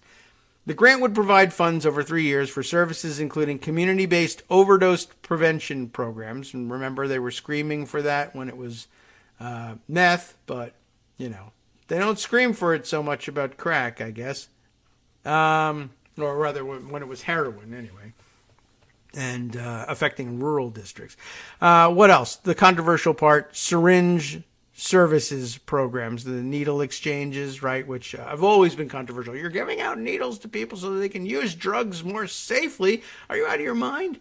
Well, it's either that or clean their corpses off the road all day and, have them spreading disease like AIDS all over the country and endangering all the rest of us. Why not? You don't want to have any addicts, but if you're going to have addicts, they should be non-infected addicts to the extent possible. Anyway, but they don't believe in that kind of harm mitigation because they believe in hurting addicts. Unless, of course, it's their kids who are the ones addicted to meth or heroin or opioids, and in which case there has to be a government program to help them, but not a socialist one. Anyway, let's see. So the grant funds would provide funds over 3 years for syringe service programs, overdose education programs, overdose prevention programs, as well as equipment and supplies to enhance harm reduction efforts. That's where the problem lies, I guess. The grant description stated that funding may go toward safe smoking kits / supplies.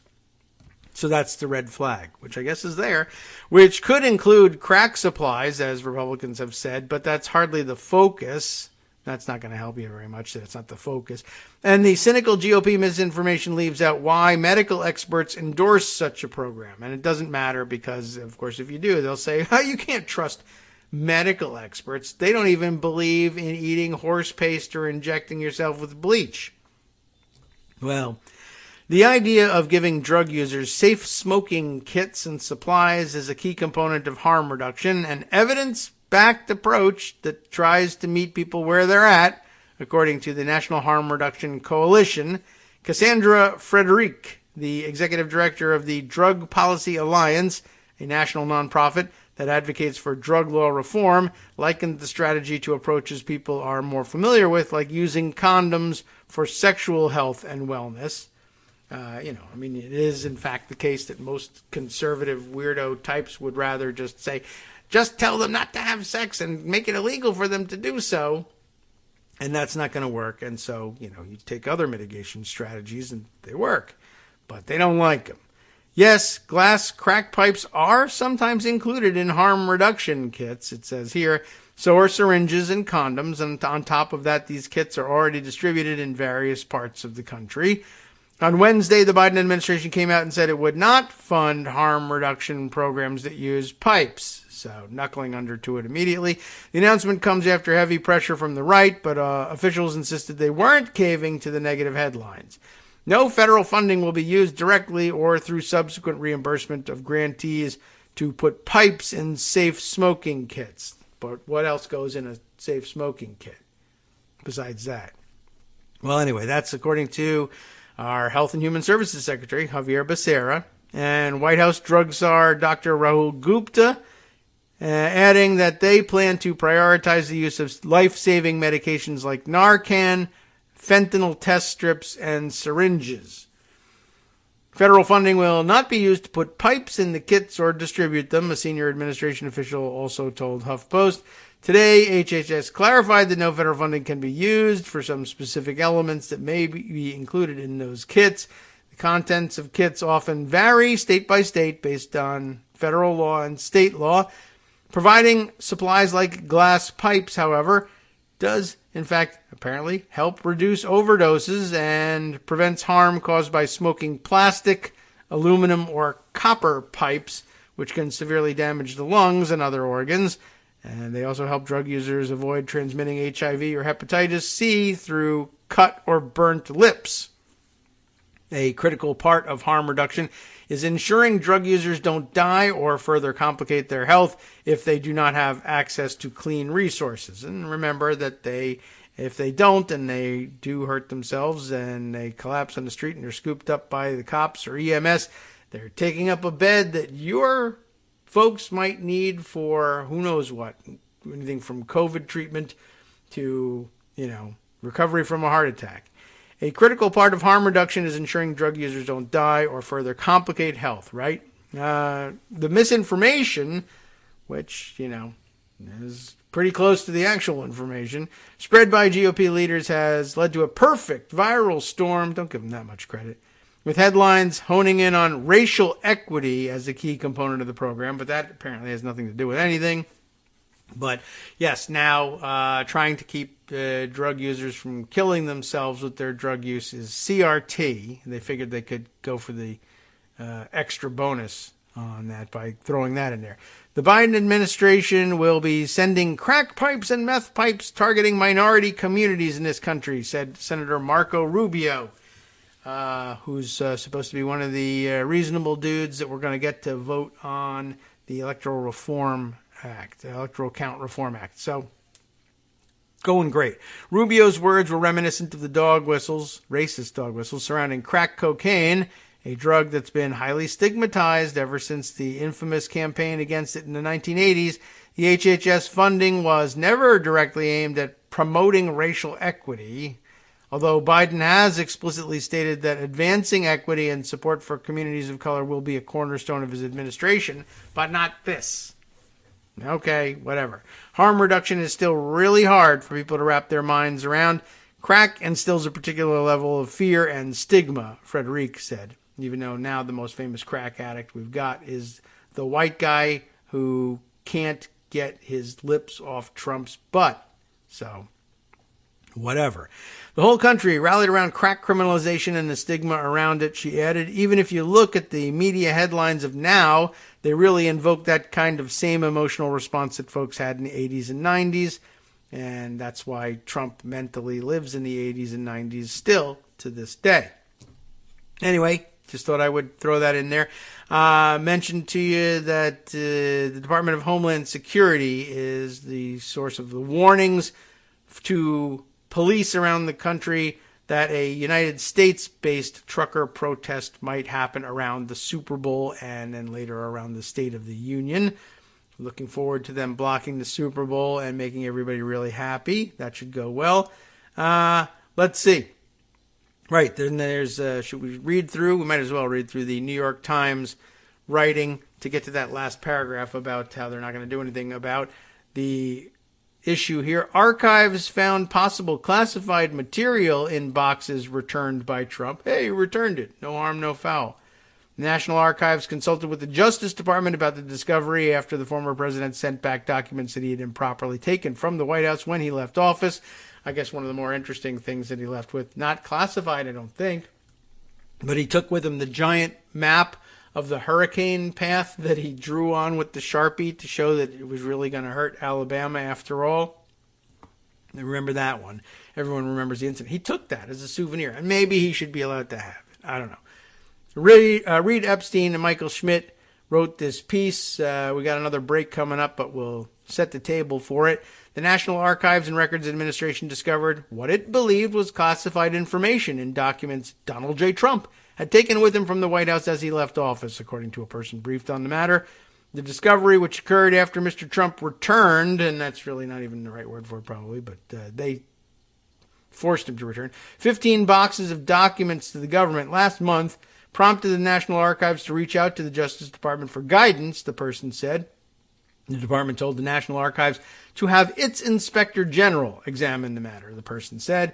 It's unclear what the Inspector General has done since then, in particular whether the Inspector General has referred the matter to the Justice Department, but I don't see how that would have happened, given that when they contacted the Justice Department, they said, no, it belongs in the hands of the Inspector General. An Inspector General is required to alert the Justice Department to the discovery of any classified materials that were found outside authorized government channels. And I guess they have done that, and still the Justice Department says, well, you handle it.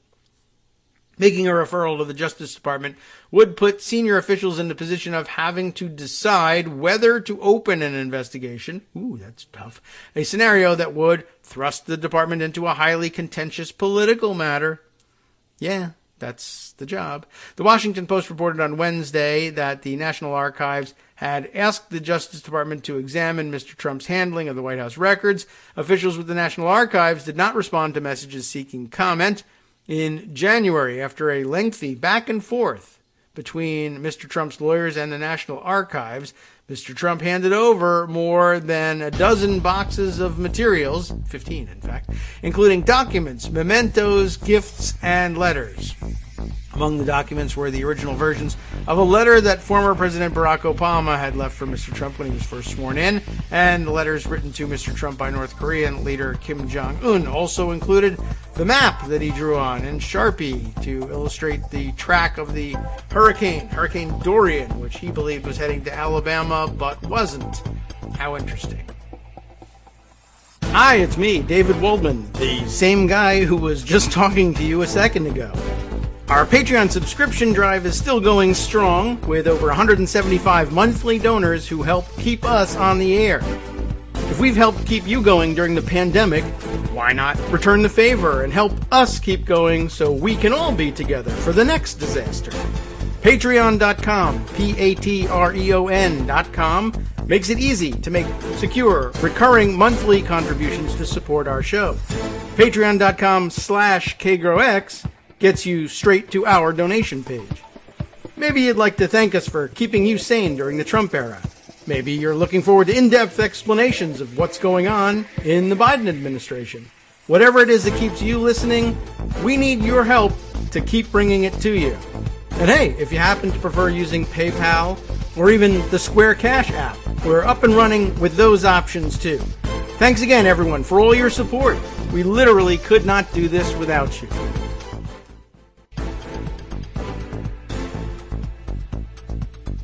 All right, welcome back now to the Kagro in the Morning Show here on Everett's Radio. We'll continue with the reading of the New York Times piece and then jump into the Marcy Wheeler critique of the piece. That's probably the more important and interesting of the items to you. But did want to, establish the fact that, yes, Trump did make off with that stupid NOAA hurricane forecast map. I don't know whether he is proud of that or what. I'm just looking at the photo that they use of him here in the piece, and there's just his lips are just never normal. It's just very odd. Okay, that's neither here nor there. Anyway, yes, so the boxes had originally been sent to Mar-a-Lago from the White House residence, where a range of items, including clothes, were hastily packed up in Mr. Trump's final days in office. Legally, Mr. Trump was required to leave the documents, letters, and gifts in the custody of the federal government so the National Archives could store them. And it was recently pointed out to me, and I think, in fact, Peter Manseau may have been the one that picked up on this and retweeted it. I had forgotten that I did it, although I certainly, had the nagging feeling that I had done so. But I guess last November at some point, or November of 2020 or thereabouts, I had speculated, because it's irresponsible not to, speculated on Twitter, wondering how much stuff do you think he's making off with from the White House in his artificially abbreviated transition time, because he kept, of course, insisting that he wasn't leaving the White House right up until pretty much the day that he was leaving the White House.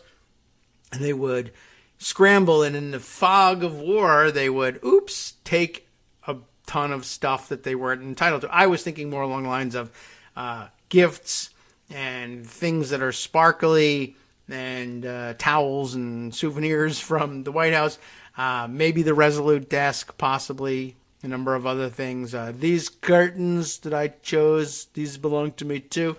I figured he would just make off with as much as he could and blame the confusion.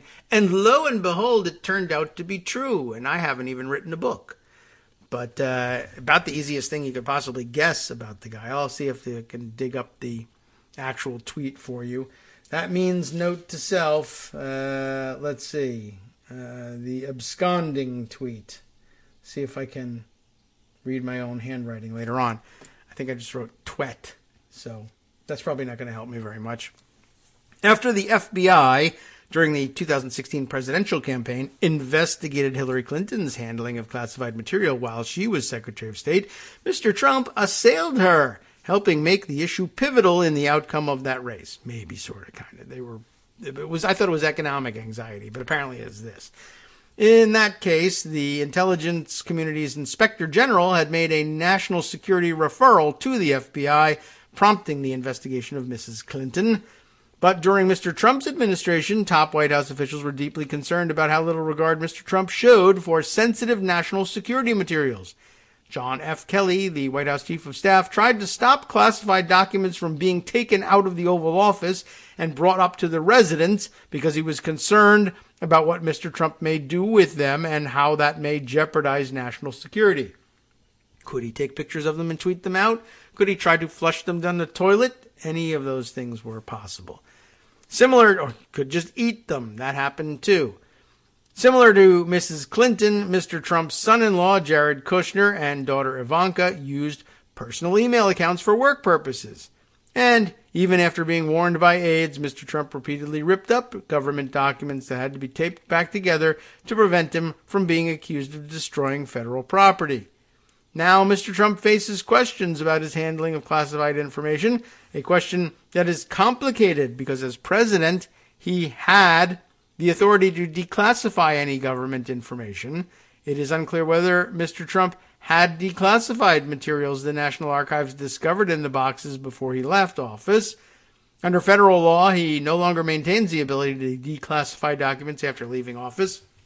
That's true. I did see somebody else on Twitter suggesting it's usually a pretty awkward thing to revoke a former president's security clearance, but you might be on solid ground considering that right now. Maybe you want to get around to that. He invoked the power to declassify information several times as his administration publicly released materials that helped him politically, particularly on issues like the investigation into his campaign's ties to Russia. Toward the end of the administration, Mr. Trump ripped pictures that intrigued him out of the president's daily brief, a compendium of often classified, usually very highly classified, information about potential national security threats. But it is unclear whether he took them to the residence with him, because, of course, the people responsible for observing what's going on didn't bother. Hey, he's tearing pictures out of the president's daily briefing. Isn't that a huge problem? Yes, but let Trump be Trump. Apparently they decided to do it. It must have been a decision, because if it's unclear what happened, then either they didn't bother to find out or nobody has bothered to find out from them what they found out when they did bother to find out. Guess it's up to the January 6th committee to do that, if any of this had anything to do with January 6th. But it doesn't. In the case, I guess in this case, we're one prominent example that is given here of how he dealt with classified material in which Mr. Trump in 2019, which means it doesn't have anything to do with January 6th, so that committee won't be looking into that, presumably, but hopefully the DOJ or the Inspector General of the National Archives will. Anyway, in 2019, he took a highly classified spy satellite image of an Iranian missile launch site, declassified it, and then released the photo on Twitter. Why? Because he thought it would help him politically. Did he check with the intelligence community? No. If Mr. Trump was found to have taken materials with him that were still classified at the time he left the White House, prosecuting him would be extremely difficult. And it would pit the Justice Department against Mr. Trump at a time when Attorney General Merrick Garland is trying to depoliticize the department. Too bad. The department and the FBI still also have significant scars from its investigation into whether Mrs. Clinton mishandled classified information, as the Bureau was accused of unfairly tarnishing her and interfering with the 2016 election. So therefore, do nothing. That's a possibility. Let's see. Empty Wheel was critiquing this thing, of course, and focusing on these last couple of paragraphs, saying, for whatever reason, Mike Schmidt, one of the authors here, got 2 bonuses for this article, always in search of setting that red line again. I'm not certain exactly what she's speaking of here. She's already working on her responses to this stuff, and this would have been earlier this morning, so it may already be posted. We could check on her website if you want to see what she might have posted in the last couple hours. I'll just take a peek and see if she has anything coherent posted on it, but not yet. Still working on the response, I guess, unless she doesn't post things chronologically on her front page. So we'll run down her Twitter thread instead. And let's see. We left off here by saying, oh, is this a different... oh, yeah, now I've jumped back into the top of her timeline. This thread, though, begins with the Schmidt comments saying she's writing up her response, her goddamned response, really, to all your obstruction in a box people. So won't do this as a separate post. But the question to ask, she says, about the archive stuff is not, as Schmidt wants you to ask, whether DOJ will investigate, but rather how NARA, the National Archives, learned of the files. That's a good question, right? Trump makes off with 15 boxes. He didn't call and say, oh, I accidentally took these boxes and I want to return them to you because I'm so good and nice. Somehow they found out. So it is an interesting question. How did they find out? Trump, she says, has been releasing statements that are facially impossible, such as that he's been working like a Boy Scout with the archives to fix his errors. Thus far, no report of how the missing documents were identified makes sense. What is at least possible is that the January 6th committee requests identified gaps in Trump's production, as they did with Mark Meadows and Ivanka, and then, in the wake of Trump's ass-handing at the D.C. Circuit, he realized he wouldn't be able to hide noncompliance. So, it is frankly far more interesting whether the documents Trump absconded with pertain to January 6th, which is a crime being investigated, than whether they're classified or not. Indeed, the classified document story, she says, may be a limited hangout. That we'll all be worried about that. Oh, classified, very important. That's a serious matter. Yeah, and it might be, but it may or may not have anything to do with the real story that uncovered the existence of these documents and their removal from the White House. In other words, DOJ is far more likely to investigate if withholding those documents, to say nothing of deleting some, is evidence of obstruction of the January 6th investigation and the impeachment investigation, than if they're merely classified for some other reason, or the same reason. One key paragraph in one of the Washington Post's stories on this describes not Trump stealing documents, but one of the witnesses who cooperated with the January 6th committee destroying documents. That's obstruction. It's also something that would explicably have been identified. What is the screen grab from the Washington Post story? Well, we could start by saying, what is the Washington Post story? It's the one, I think we had this one yesterday, though we didn't read it, that starts with the quote, he never stopped, or titled with the quote, he never stopped ripping things up inside Trump's relentless document destruction habits. But what does she grab here? It's this part. One senior Trump White House official said he and other White House staffers frequently put documents into burn bags to be destroyed rather than preserving them, and would decide themselves what should be saved and what should be burned.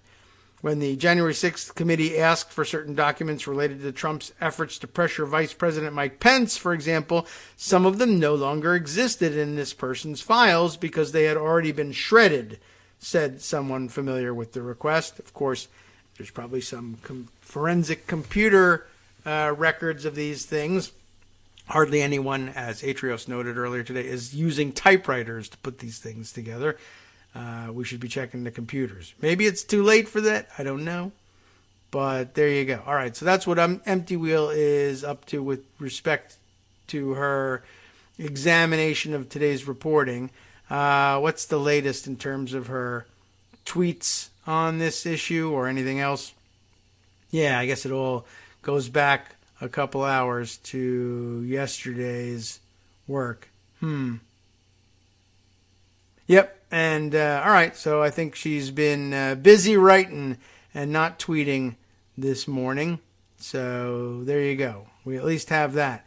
Anything else that might be lurking in her Twitter feed? What is this? Is this Matt Gaetz? Matt Gaetz has been up to something, circulating a letter of his own these days. This is why the allegations, says Empty Wheel, should always have been treated more skeptically. Not only are all these people bozos, but they demonstrably don't understand the surveillance they're supposed to oversee. And I don't know whether that's about the fake story that we were just reading from Nels and his belief that he was under surveillance by the Capitol Police or something else. All right, well, we'll move on from there.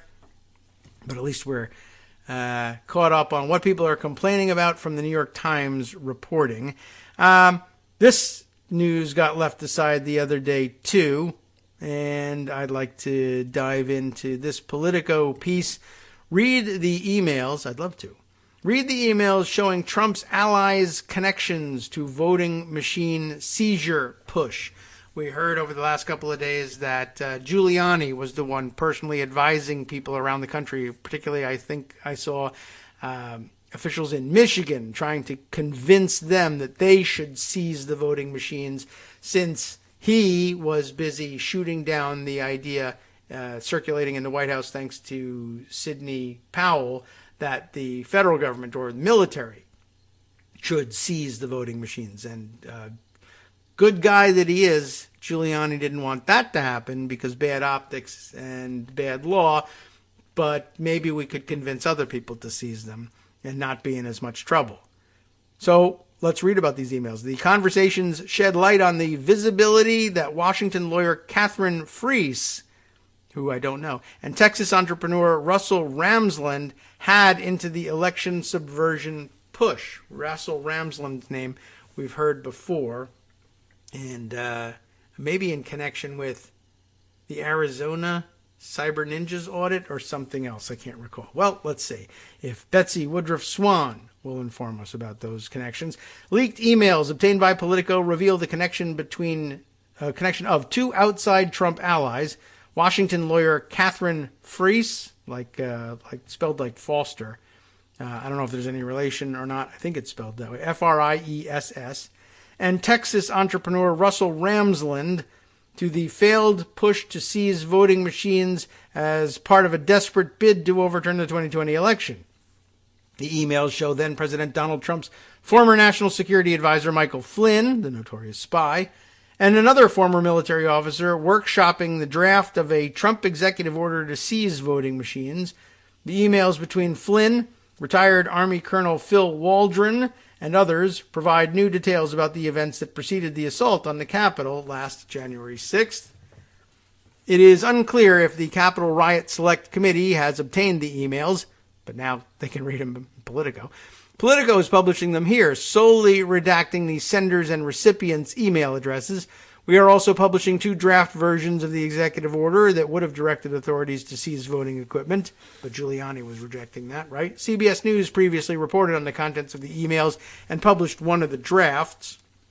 All three emails were sent to multiple people, including Freese, who appears to have lobbied for a variety of clients, including groups linked to Puerto Rico and the telecommunications industry, if that's important. Freese's visibility into the efforts to overturn the election results on Trump's behalf has drawn comparatively little scrutiny. She did not respond to requests for comment. Ramsland, Waldron, Flynn, and Trump lawyer Rudy Giuliani, also a central player in the election subversion effort, also did not respond to requests for comments. Here are the emails.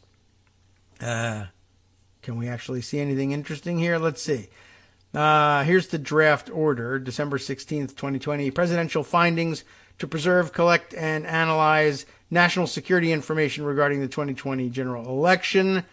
I don't know. Have you guys read the draft order? It's not that interesting, except how, broad and sweeping and how far it oversteps the boundaries of legitimate political power. But I don't know. I mean, maybe there's some interest in reading through it. By the authority vested in me as President of the United States, pursuant to the Constitution and the laws of the United States of America, good thing they identified that, including Article 2, Section 1 of the U.S. Constitution, which really belongs in the prior phrase there. Executive Orders 12333, 12333, 13848, National Security Presidential Memoranda 13 and 21, the International Emergency Economic Powers Act, that at 50 U.S. Code 1701, and all applicable executive orders derived therefrom, the National Emergencies Act, and Section 301 of Title III, Section of U.S. Code, blah, blah, blah, all legalese. And by the way, in one of the previous reports about this stuff, I think there was some mention of the fact that one or another of those authorities cited, one of the executive orders or national security presidential memoranda, or the existence of which was classified at some point. How did the people who were drafting this stupid document know about it is one of the questions. But here's the order. I, Donald J. Trump, President of the United States, find that the forensic report of the Antrim County, Michigan voting machines released December 13th, 2020, and other evidence submitted to me in support of this order provide probable cause sufficient to require action under the authorities cited above because of evidence of international and foreign interference in the November 3rd, 2020 election. Dominion Voting Systems, one of their usual suspects, and related companies are owned or heavily controlled and influenced by foreign agents, countries, and interests. The forensic report prepared by experts found, not that they were really experts or no evidence of that, whatever, found that the Dominion voting system is internationally and purposefully designed with inherent errors to create systemic fraud and influence election results. Just asserted. The system intentionally generated an enormously high number of ballot errors. The intentional errors led to bulk adjudication of ballots with no oversight, no transparency, and no audit trail. This leads to voter or election fraud. That's some conclusion. The report found the election management system to be wrought with, not fraught with, but wrought with unacceptable and unlawful vulnerabilities, including access to the internet, probable cause to find evidence of fraud, and numerous malicious actions.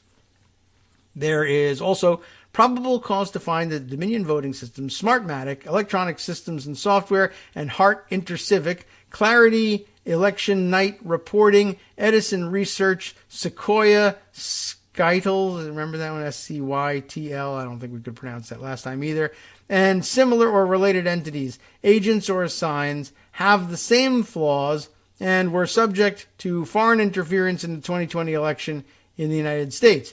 There's probable cause to find that these systems bear the same crucial code, quote, features and defects that allowed the same outside and foreign interference in our election, in which there's probable cause to find votes were in fact altered and manipulated contrary to the will of the voters. This is the sort of thing that's going on. It gets a little wilder if you want. There's mention of, Dominion Voting Systems is based in Toronto, Canada. I don't know whether that's even true. And assigns its intellectual property, including patents on its firmware and software, to Hong Kong and Shanghai Bank Corporations, a bank with its foundation in China and its current headquarters in London. The Dominion Voting System is owned and controlled by foreign entities. Multiple expert witnesses and cyber experts identified acts of foreign interference in the elections. You get the idea here? All right.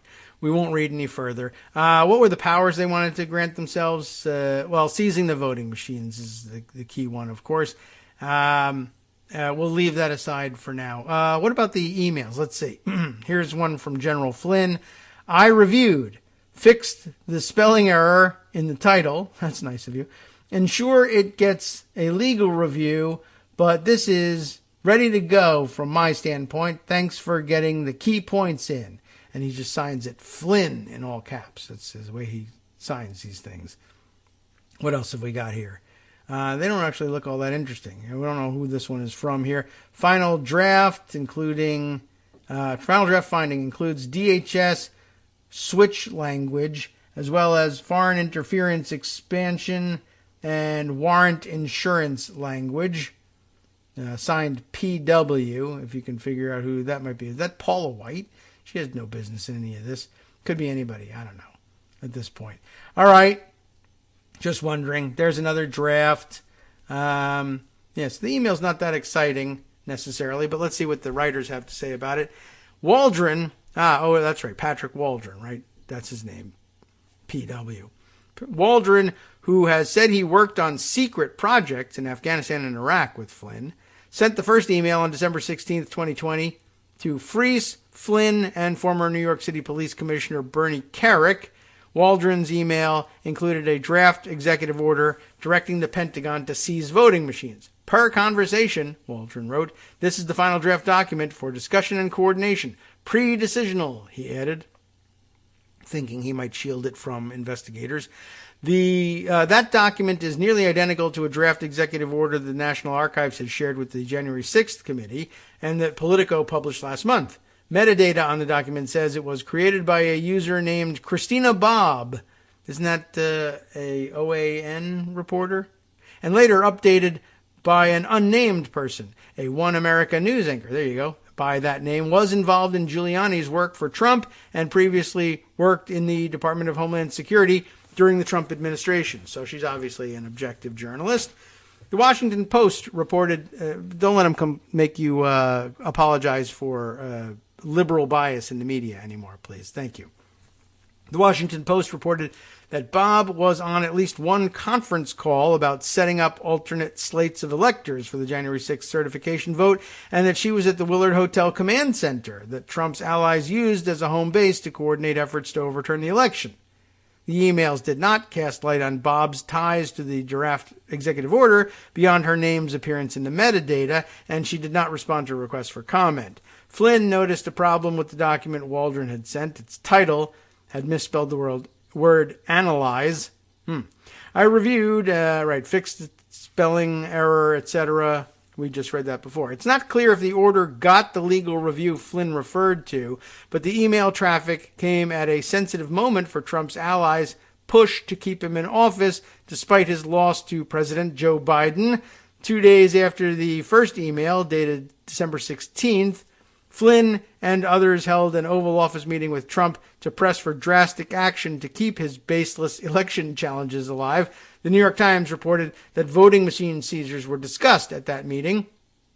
Another email appears to be a forwarded message from Ramsland, a Texas businessman who, according to the Washington Post, pushed a company called Allied Security Operations Group into a quixotic attempt, I think we read this piece, to find proof of widespread voter fraud in the 2020 elections.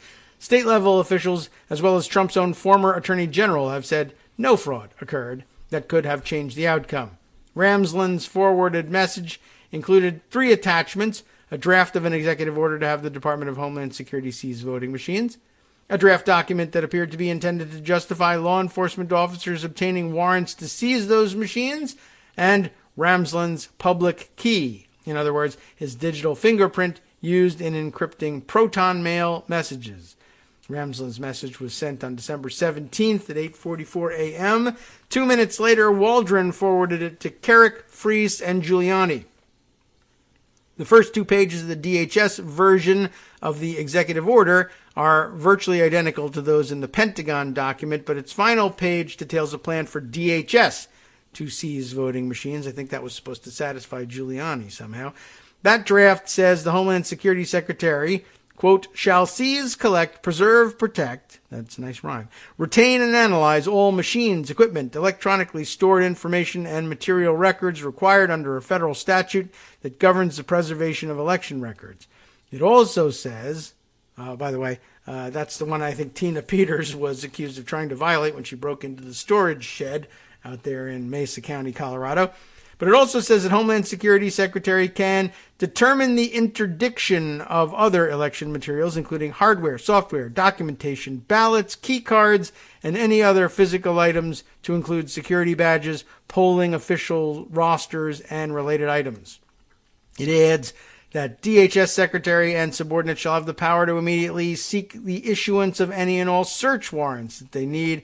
And it says the DHS Secretary can ask the Secretary of Defense to provide select personnel/capabilities, that is to say, federalization of appropriate National Guard assets authorized to support a defense support of civil authorities in the mission. Those missions have previously included support to civilian agencies handling natural disasters, presidential inaugurations, and oil spills. Interestingly enough, according to Congressional Research Service, it's not clear what the expectations of the orders, or what expectations the authors of the order had for the National Guard. CNN first reported the existence of the draft order that would have had DHS seize those voting machines. Then a brief section, which we won't be able to get to, called Half-Baked Nonsense. And I think you can probably figure out what that's about. Actually, I'm reminded now of another story that I had hoped to cover, but of course we have our Friday show to deal with that. Now that there's the mention of the mobilization of National Guard units, marker to myself, unless I forget, of course, maybe one of you can remind me, that there's a story that we have not yet covered enough about what's happening to the Texas National Guard troops that have been deployed to guard the border. I put that in scare quotes, quote unquote, guard the border, sent there by Texas Governor Greg Abbott, largely as a political stunt, and it is having real costs on real people, and they're maybe above and beyond the real costs that you might have thought they'd be imposing on the people being deployed. But maybe you've read a little bit about them. But anyway, problems there continue. But problems continue everywhere around the country and around the world. Justice Putnam, of course, has a program dedicated to bringing you news, information, and analysis about those problems. That's what he does with the West Coast Cookbook and Speakeasy, which follows us next. You have been listening to Kagro in the Morning with David Waldman. Now, he notes here that Peter Navarro also had a hand in all of these draft executive orders, and he has just been subpoenaed by the January 6th committee as well.